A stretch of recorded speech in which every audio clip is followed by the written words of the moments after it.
অন্ধ মহাকবি হোমারের বিখ্যাত মহাকাব্য ইলিয়াডের কথা মনে আছে?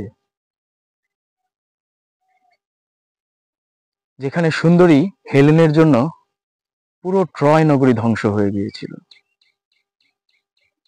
অ্যাকিউলিসের হাতে মহাবীর হেক্টরের মৃত্যু ঘটেছিল।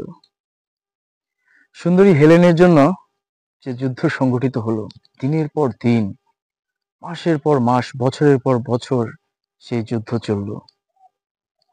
কিন্তু আমার কাছে সবচেয়ে মজার যে বিষয়টি লেগেছিল সেটা হচ্ছে, গ্রিকরা যখন পরাজয় মেনে নিয়ে সকল নৌকায় পাল তোলায় ব্যস্ত ছিল, ঠিক তখন ট্রয় নগরীর জনগণ বিজয় উদযাপনে ব্যস্ত ছিল।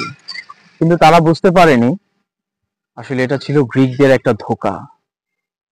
তারা কাঠের তৈরি একটি ঘোড়া বানিয়েছিল, যে ঘোড়ার ভেতরে ছিল অজস্র সৈন্য। ট্রয়বাসী সেই ঘোড়াটিকে বিজয়ের সুভেনির হিসেবে ট্রয় নগরীতে নিয়ে এলো, কিন্তু তারা জানতো না তাদের কি বিপদ অপেক্ষা করছে। সবাই যখন ঘুমাতে ব্যস্ত রাতের বেলা, ঠিক তখন সেই ঘোড়ার থেকে সৈন্যরা বেরিয়ে ধ্বংসলীলা চালালো ট্রয় নগরীতে। পতন হলো ট্রয় নগরীর। আচ্ছা, আপনারা আপনাদের আশেপাশে একটু খেয়াল করে দেখুন তো, আপনারাও কি এমন বিজয়ের আগেই বিজয় উল্লাসে মেতে উঠছেন? অথবা আপনাদের পাশেও কি এমন কোনো ঘোড়া নেই যে ঘোড়ার কারণে আপনাদেরও পতন সুনিশ্চিত হতে পারে? ভেবে দেখবেন কিন্তু। ওকে।